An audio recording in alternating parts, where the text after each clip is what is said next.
This is Dave Itzkoff, culture reporter for the New York Times. One of the great pleasures of this job over the past 7 years has been getting to write about Mad Men, the hit AMC period drama about the advertising executive Don Draper and his colleagues and cohorts at a fictional 1960s New York agency. Since its debut in 2007, Mad Men has become one of television's most influential and imitated shows, as well as the winner of 4 consecutive Emmy Awards for Outstanding Dramatic Series. Credit for that success is due to many people, not least of them Matthew Weiner, who is the creator of Mad Men and has been its showrunner from the very beginning to the very end, which, sadly, is coming on May 17th. That's when Mad Men will broadcast its final episode, and after 7 groundbreaking seasons, the story of Don Draper will reach its conclusion. Or will it? Here with me to talk about Mad Men is Matthew Weiner. Matt, thanks very much for joining me. Thank you, David. It's great to be here. Thanks. Always nice to talk to you. I appreciate that. So, it was announced more than 4 years ago now that this current 7th season of the show was going to be the last season of Mad Men. Have you been thinking for that long about how you would wrap up the series? No, I'm a creature of habit, which basically means not having any habits. It was one of the reasons I fought so hard to not have the running time cut and to not get rid of the cast. It's like I was like, we've gotten this far. We figured out how to do the show. I don't want to change that. What I really didn't want to change when I found out there was going to be 36, then 37, which I did fight for, and more episodes, was I didn't want to change pulling out all the stops on every season. You tell a story. You go for broke. You use everything you have in the story. You do a finale that could be the end of the show every season. We came back after that with season 5. Don and Megan's relationship. It ends with You Only Live Twice, with him really calling his marriage quits on some level and going in a bar for Are You Alone? Okay, then we start the next season, season 6, in Hawaii with this idea that something is amiss. And what it is that Don is – his childhood is sitting in his lap. He is back where he was in a way. You know, we find out he's having an affair with his neighbor. He says, I don't want to do this anymore.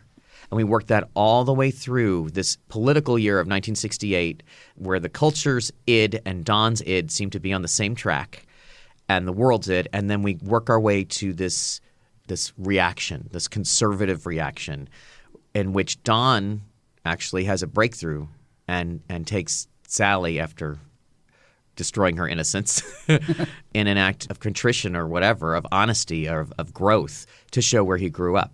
So I didn't know that I was going to do that story the season before that. I knew what year it was going to be. And then when you start this last season, and it is one season, I knew there would be a time jump in it, and I kind of liked that it was easier for me to do with that time period in between it. But, that wasn't up to me. And so now I have these 2 7-episode seasons that are for basically the way everybody else is doing TV right now, where we're kind of the last people to be doing a 13-episode season. Everyone else does 10, or, Downton Abbey does 7, True Detective is 8. That's kind of what it is, except for The Good Wife. God bless them. And my hat's off to them because I worked in network TV. And let me tell you, when you're breaking those last 9 episodes, they deserve extra credit for the degree of difficulty. Seriously, it's just like, but you do have a different rule about repetition than you can have on a show like this. Right. So now, without being defensive, which is very hard, because it always feels like that, the most predictable thing about Mad Men at this point is the way the public has reacted to episode 2 of every single season.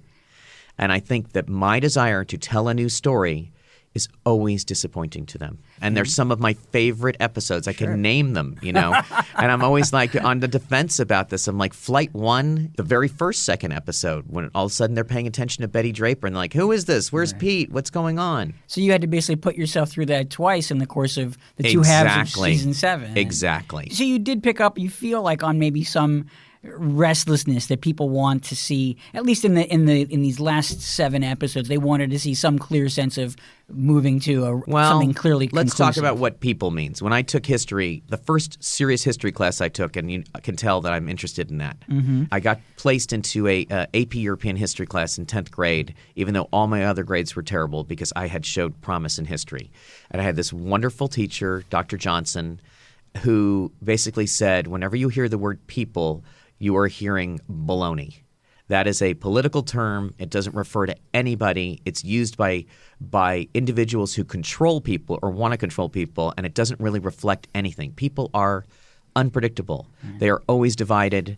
They are individuals. So now I'm sort of looking at like, what is the difference between a bunch of individuals who have come to the show to write about it online, some of whom have never liked it, some of whom have never watched it before, who are going to get hits and sort of be in the business of covering the show. God bless them. I love people covering the show, good and bad. I do believe that. I really do. It's the Howard Stern thing, of like someone who loves Howard Stern listens an hour, someone who hates Howard Stern listens 2 hours.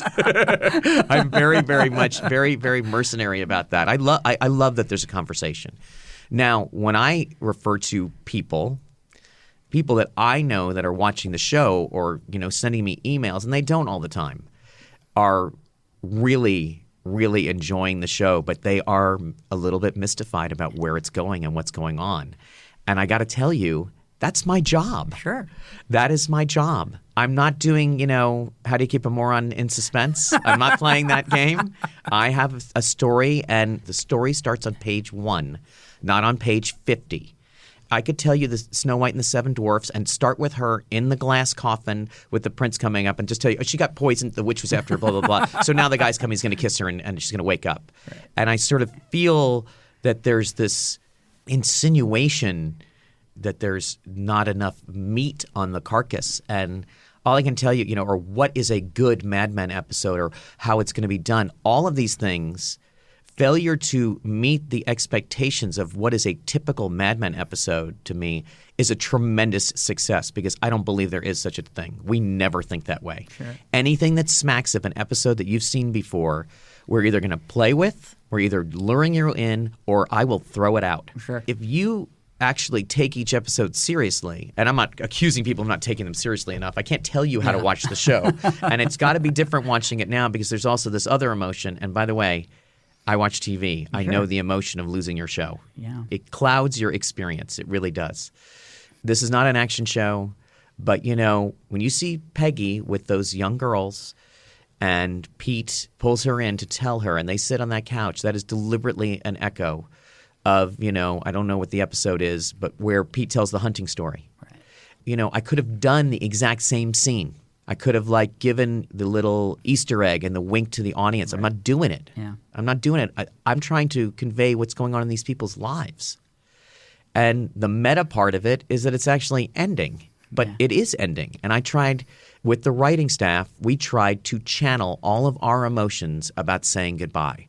I think when people are watching the show who don't have to do more than experience the show and talk to their friends about it, who don't have to put up a report in 15 minutes and write a book report where all the characters' names are wrong and things are referenced and all this other stuff, and it gets a letter grade and all this other – if you don't have to do that, if you're not in the business of dissecting the show, you're having a very interesting experience with what feel, hopefully, more than ever like real people. Yeah. And that, to me, is what we were after. As somebody who watches television, worked amply in television even before you came to Mad Men. Sure. I mean, what do you think should be the function of a good series finale? Do you have an obligation to give each character a kind of final moment and a kind of memorable exit? You're in the entertainment business. You have an obligation to give a big finish.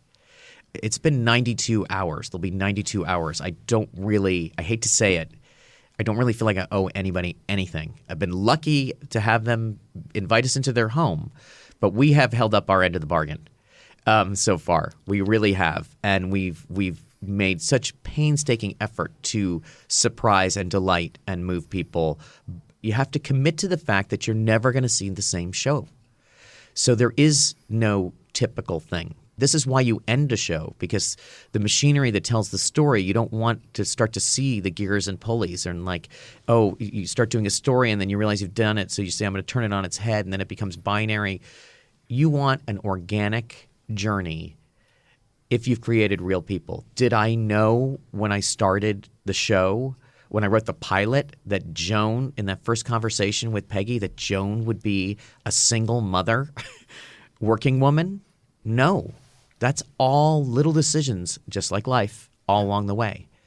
Did we know that Dom was going to get remarried if we went on long enough? Probably. It fits his character that he would have a bunch of wives. It fits his character that he might be so terrified of getting caught at the beginning, and then as he ages, start to become more relaxed. But I am a good 5 years ahead of Don, right? And so I've sort of tried to play with what was psychologically going on with me and where my childhood fit into my life and how success affected me and how it affected all of us. And let's not leave out these two companies that I started with, Lionsgate and AMC, both of which were as mired in mediocrity and financial problems when we started as Sterling Cooper was. And so now we have these two giant publicly traded companies with high stock prices, and they're competitors to all the people that they were admired. So, are you waiting for the other shoe to drop? What's the story? I felt that this season, this piece of this season, that moment of Cooper dying when they got that windfall, that's what I'm writing about. That's what I'm interested in. Your material needs have been met. What else is there? Right. Very profound question. That's what Diana is about. I mean, what does that man need? In a way, I feel like you have a greater challenge even than shows like Breaking Bad or Justified in terms of how those shows ended with very well executed finales, I thought. But in some ways, the nature of those shows sort of dictated what the finale should be. If you do a legal show, I love The Practice. I love that show. And Law and Order, they sort of mixed it up also. But when you do a legal show, there's a court case at the end and there's a verdict. And they could win or they could lose. Both are dramatic. They could win sometimes when they don't want to win because they're defending somebody that they don't respect or they know something. They could lose the one that really matters and say, we'll get them next time. There could be no decision. But when that black comes up at the end, that is promised. Right. In Agatha Christie, there must be the scene, although she plays with it too, when everybody's taken to the library and all shall be revealed. That's delightful. Sherlock Holmes, right? This is not that kind of show. I made a comment a long time ago when someone says, how does the show end? And it's been thrown in my face a few times recently. Like, you said it was going to be in 2011 or whatever, and Don would be whatever. And I was like, all I was saying is, like, if these are real people, how do you think it ends? Which is what I loved about 6 Feet Under's ending. It was a formula in a way to start each episode with some random person dying, and they found a million ways to come in the window on this thing. Right. At a certain point, it was just like a delight. Like, what are they going to do? Just like the little tag at the end of The Simpsons or something. It's like this is their form. Right. And to do that for each of the characters at the end of the show was this beautiful rhyme. And he shot it beautifully. It had been about the nature of death and the kind of death people have and what story was in that the whole time. There is something like that, believe it or not, to Mad Men. I'm not saying that's what I'm doing. I'm just saying we have our own thing. There's no formula. I wanted to tell the story, and I had a decision to make, which we can talk about maybe when it's all over, that the audience doesn't enter into. And that decision is what would really happen. What is real for Mad Men versus what was real for 6 Feet Under, what was real for But do you understand? Breaking I'm talking Bad. about but what's real for Breaking Bad is you have a genre that asks a question and then you have to answer it, and there's only two answers. He dies or he lives. The end of Breaking Bad, he dies rescuing Jesse, which he's done before, but he doesn't die. He comes back and he kills the neo-Nazis. The other option is for him to get away with it. To consider more options is to basically end up with The Sopranos, right? Christopher did not show up at the end of The Sopranos. Tony did not save him, and you saw the Russian and all that stuff. That's just not the kind of story it was. It never promised that.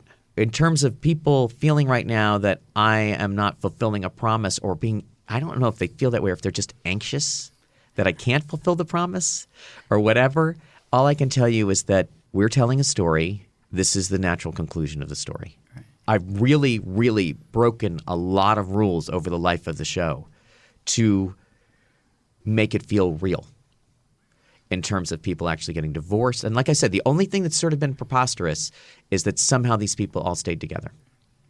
That is really it. Right. Because when you lose an account, everybody gets fired who's on the account. And so what we're seeing was actual consequences, which is, guess what? That's what's going to happen. Right. There's no way out. Now, you referenced The Sopranos, and people listening are thoroughly familiar. I'm sure that you were a producer on that series. Yeah, sure. Did your experience there working on the conclusion of that series influence how you think about the finale here, in the sense that The Sopranos has arguably the most memorable, certainly the most talked about finale. It's 10 years later. And we're still talking about it. Yeah. Did David Chase even sort of take you guys in and say, okay, here's what's going to happen, here's what I'm going to do? Was there discussion of that? Oh, yeah. We heard about it long before it happened. Once David knew he wasn't going to fire you, he would share that with you pretty early on. I don't think anybody knew that it would be such a experience for people, positive and negative. I think, the show is ending. And I think that's the emotion you're getting a lot of times. You're also getting some people, and I experienced this, who watched the end of The Sopranos who had never seen the show. And they were really angry. They were the angriest people. But well, the lesson is don't start with the finale of a series, no matter the series. Yeah. I mean, ending a TV show is not a natural thing to do. Nobody's happy about it. Maybe somebody whose contract is up is happy about it, It's hard to shock people when there's so much anticipation, and people will never be shocked again once it's done. We still have this week-to-week waiting period on this where the shows marinate and people hypothesize, and I love that. I love that. You can't do that on a show that's released all in one day. But each person has their own experience in life, I don't even know what it's going to feel like when it ends. Someone tells you what it's like to get married. Is it helpful? Have you ever been here in the paper when someone had their last day? Like retirement, I mean firing. Oh, sure. Okay, so do you know what that's like? Only from the outside. Yeah, that's exactly what it is. And it's the same thing with writing it. I kind of am a little annoyed that I feel defensive about it, and then I'm put in a defensive position. It goes with the territory. Sure. It all goes with the territory. I shouldn't be annoyed about any of it. I can't believe that we did 92, that we were on the air this long. The show business part of it is hard to fathom. Sure. What changed in my life, and that so many, things exceeded my expectations, Yeah. And you really feel grateful when you get to the end of this. That is something that you're almost too nervous to express while you're still making it. What will you actually do the night that the finale airs? It's going to be a Sunday night, May 17th. Are you going to allow yourself to watch it, or are you going to go into a bunker somewhere and just wait for it to pass? No, I'm doing the exact opposite of a bunker. We are going to have an event in Los Angeles. Jason Reitman is a fan of the show, and he does this wonderful thing where he takes scripts and recasts them, and they do a live reading. So they're going to do the first season finale, The Wheel, on a stage in Los Angeles at the Ace Hotel. There's an old, I think it's the United Artists movie theater. It's a 2,000-seat movie theater with the new cast reading this episode, I've seen it a couple times. I saw them do Big Lebowski, and I saw them do something else. Maybe It's a Wonderful Life or something. It's always the contemporary ones are more fun because you've just seen someone play the role. And then after it, that crowd will watch the finale, and the cast is supposed to come. I've invited the crew. We will take up 200 of those seats in that 1,500, 2,000-seat theater.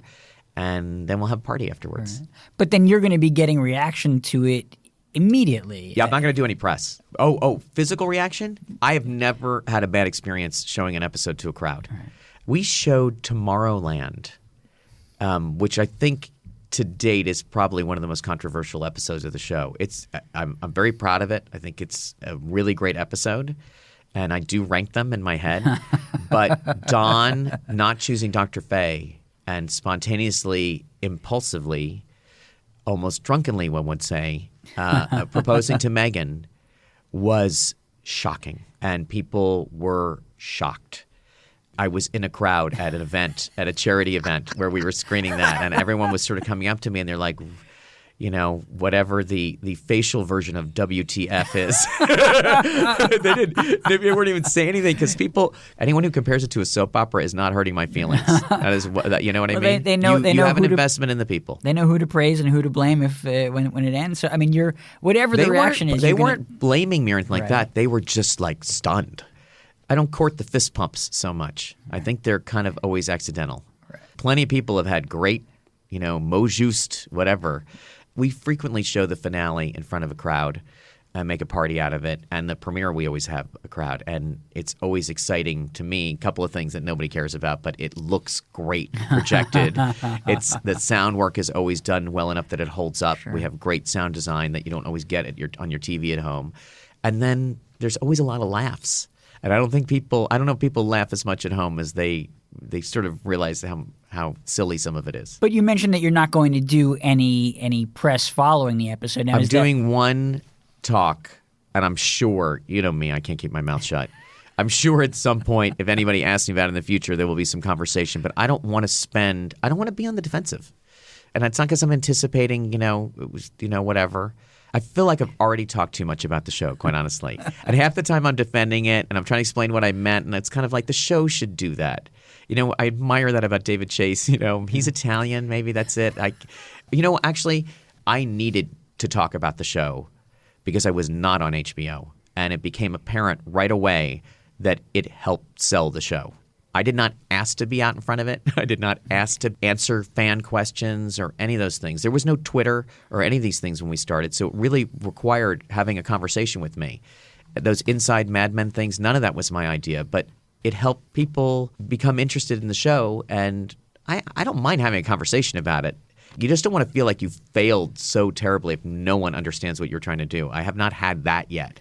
But I'm going to have a conversation with a writer friend of mine, A.M. Holmes, at the New York Public Library, and that'll sort of be the decompression of it. I don't anticipate people standing up front with pitchforks and like hot tar or anything like that. It's just But does that come in any way? I mean, you talked about David Chase. I mean, here he is 10 years later still trying to explain to people in as sort of polite and careful a way as he can what the Sopranos finale was, and people still not totally grasping it for whatever reason. And you not want to sort of send yourself down that road where 10 years later you're still going to be telling people this is what the Mad Men finale was? Hey, if we're talking about the Mad Men finale 10 years from now, I did a great job. I consider that a success. If you do your ending right, it is a great ending. It is not a reflection on the entire TV show, but it is a great ending. It is what it is. Sometimes I want to sit next to you and tell you what it is, but I'm really hoping that it is an experience for people that they don't need decoded. I hope they want to talk to each other about it. I don't really need them to talk to me. Yeah, I mean, you've actually finished the work on all these episodes in October. Yeah, been done for some time. What was your final day of work at the Mad Men office? There's so many endings that you stop paying attention to the investment of it. I'm not good at saying goodbye anyway, but I invited a friend of mine from film school. We actually went to college together, but we didn't know each other in college, named Doug Cass, and he's a professor at Elon University. But he shot my documentary when I was in film school, and he's really smart. And he came out to keep me company. And I talked a lot, and it was kind of like watching your grandma move. I was like, hey, remember this? And he's like, no. And Heather was there, my assistant, who I know you've met, who became a writer on the show. There was a couple of PAs who I tried to give employment to anybody I could as late as we could. It was really serious. It was really all emotional things for me, a complete surprise. I took a picture of myself.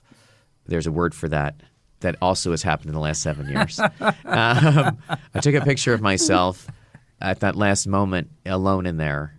I just remember seeing the picture and going like, oh my God, you really can't control how sad you are. And it was just like a surprise. And driving home from the studio, some stuff went into storage, and there's stuff going to a museum. There's so much positive. And there's this thing that happened. But you can see what a fetishist I am, and see my connection to spaces, and I saved a lot of things. I threw out a lot of stuff. You know what it is? You save stuff and you anticipate one day you're going to look at it again. That's why you save it. And that was the day. I'm not going to save every birthday card, but I did save it since season 1. Wow. So let's look and see who these names are. We had so many people who've been working on the show the whole time. I didn't realize it. I'd see people that barely knew me, and now I've been with them. They've had 3 kids. Did you grab yourself any great piece of Mad Men memorabilia? There is so much stuff in my office. There's so much stuff in my office anyway. I have so much great Mad Men memorabilia, and it's mostly meaningful to me. Some of it I was like, maybe I'll give these as gifts some point, Claudette, our set decorator, and Ellen Freund, our prop master, and Janie to some degree, they know that I am their audience. Dan Bishop, too. People were giving me sort of the choice stuff, right? There's like right of first refusal. Yeah. No. They would be like, hey, during the whole show, they're like, hey, remember those pictures I took of, when we were deciding what T-shirt Megan should wear that started all that crap on the internet? Here's the T-shirts. Here's the pictures of the T-shirts. Remember when you said you wanted an ashtray from Luchow? Little elements like that. Those were all in my office. And then things people gave me actually. The weird thing is most of it's really old already. So I'm glad I'm like the ninth person on it. I imagine when you have an experience with a series like Mad Men that's as successful as it is, that you can basically do whatever you want next. So are you giving any thoughts to what your next act is going to be? I think about it all the time, and I'm actually kind of, I don't talk about it a lot, but I'm working on a couple of things already. I love that people ask me, and at the same time, I hate that I don't have an answer. My career is exactly as long as my oldest son. He was born at my first job. So I've been working for 18 years. I have learned a few things that do not change. What you can do immediately, no matter what, is exactly what you just did. That is really what people are interested in. So every script or idea that comes through, would you like to do Mad Men, in a cookie factory? Would you like to do, And a lot of it was stories that came to me during the show. My uncle worked in the insurance company. It's like Mad Men, but it's insurance. And I'm kind of like, hey, that's not as good. Yeah. But on the other hand, it's Mad Men and it's in publishing, or it's Mad Men and it's in a newspaper. I hope somebody does that show because I would want to watch it. But I don't want to do it. It's not like I have no relationship with the audience. I thought of Mad Men because I was trying to think of a TV show that I really wanted to watch, and I wanted to live in that, and I had something to say about it, something political to say about it, something personal to say about it. It's my parents, all kinds of things. So those ideas are very different than the things that come from your gut about what you would like to. It's not like you're not thinking about an audience. You don't just do whatever you want. Like, hey, you know what? I've earned the right to, although. Could I do anything more slow or whatever? It's like I've earned the right to do whatever I want is not the mindset of someone who struggles to work. It's the same thing. You have the same job. There's no writer in the world who's like, oh, you like my last novel? Now I'm going to do whatever I want, right? I'm going to try and write a novel that you're going to like also. I've gotten a lot of very helpful advice, some of which has been, hey, whatever you do, don't stop working. I'm like, all right, thank you. Great, yeah. Thank you. That's too late for that. A lot of people sort of this is one of these weird things about like friends where they're like, God, you took time off. I always wanted to do that. I just couldn't. But good for you. And right away you're thinking like, oh, should I have not taken time off? No one's been through the experience. Yeah. I feel refreshed. I feel kind of like at zero. I will never stop feeling humbled. When you take risks like I do, writing-wise, there's always, the precipice there. Yeah. So I'm like kind of thinking of like different formats and stories that I want to tell and things that I'm interested in, and it's been kind of exciting, And quite honestly, let's not discount the fact that, and I hope this works for the people who wrote on the show too. I mean, I got to make Mad Men because I worked on The Sopranos. AMC was like, that guy was one of those people, whether he wrote all those episodes or not, whether David Chase rewrote him, anything else like that, he wrote this pilot, and he was in that room, and he has been exposed to how success works, or how you at least try to do something like that. Not everybody who worked at The Sopranos can produce The Sopranos. I know that. But you got a better chance than someone right off the street, good or bad. So I feel a lot of incredibly positive things about people wanting to work with me.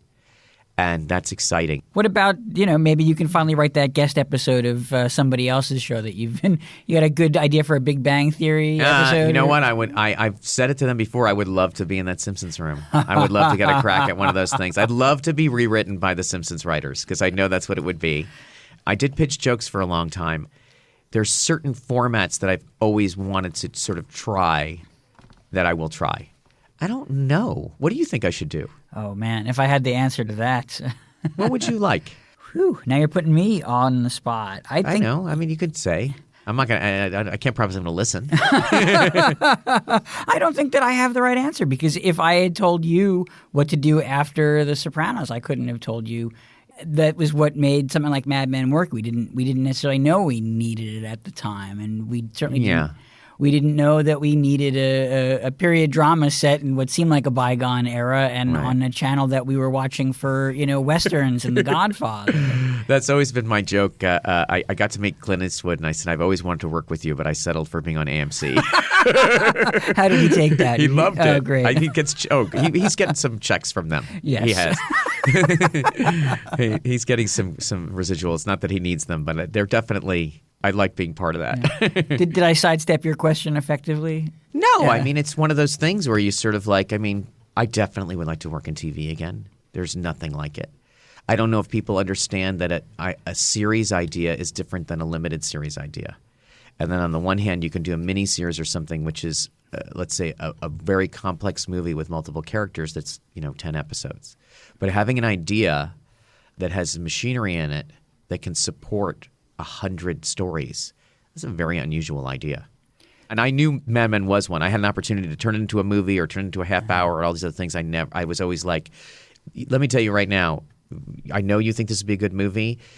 Finding out that Don Draper's married in the middle of a movie is useless. Yeah. It really is. It's not even it's a twist. Maybe a small one. Finding out at the end of an episode when you're supposed to come back and be watching this environment that by nature is not changing. Right. That's what we got to play with, is what people expect on TV. Everybody's friends. Everybody has the right thing. People bail each other out. People anticipate each other's needs. People rescue each other. People care about each other. People know what's going on in each other's lives. People go with each other to do important things in their lives. That's an entertainment construction. I'm not saying entertainment shouldn't provide that for you. It's a wish fulfillment. But I wanted to do something that I felt was much more like my experience of life. And that's not dark or unhappy. It's just it doesn't work out as perfectly. Do you have a sense of what even the TV's appetite is right now, or what it wants, in the sense that for years and years and years, there was really only the one model for drama, which was the 22 episodes a season. But there were so many different things. When you go into a network like AMC or HBO now, and they have a list of reverse engineering, like rules and stipulations and theories about how they make a successful TV show, you're basically fighting all the stuff that I had to fight when I wrote Mad Men. There's so much money in it, and there's so many venues. It's probably going to take finding the biggest loser in the world to have something new come out. It really is. Who's going to take that risk? TV is, like a lot of entertainment, is derivative. And now there's this kind of, I think, oversimplification of like, oh, I'll make him an unlikable character because that's what people like. It's not like that. David Lynch coming to TV was a very important part of my creative life, and David Chase's, and I know that for a fact. Yeah.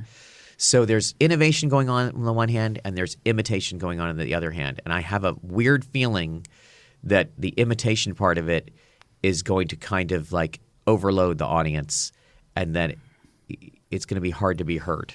And that something new, which I am always open to as a viewer, is going to have a hard time getting through. And maybe the next wave is going to happen on YouTube or something. You see it. I mean, there's more TV than ever, right? It's impossible. I somebody who joyfully keeps up with as much TV as I can, and I'm maybe right now at that threshold where I'm starting to feel a little bit inundated. Right. And not just with mediocrity, but with like a lot of really good stuff that I never, even in the era when people would say, well, my DVR is full, that never bothered me. But now I have a full DVR plus Netflix plus Hulu. Well, it's all there. Yeah. If it was one episode a week on Netflix, it'd be a different thing. That would have change someone, the experience. you're just like, I just saw the pilot of Daredevil, which Phil Abraham did, and someone is like comes and tells you the entire thing. That's hard.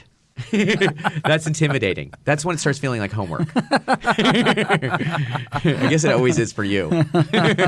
It will not feel like homework to me to watch the Mad Men finale. Thanks. I will look forward to that as eagerly as the many others who are wondering what's going to happen, and who one way or the other will be expressing their feelings on the internet the moment that it ends. You don't have to engage with that, though. I look forward to it. I'm glad that you could come by today. Thank you to talk so much, about your David. process. Thank you very much. I appreciate it. Matthew Weiner, thanks for your time today. Absolutely.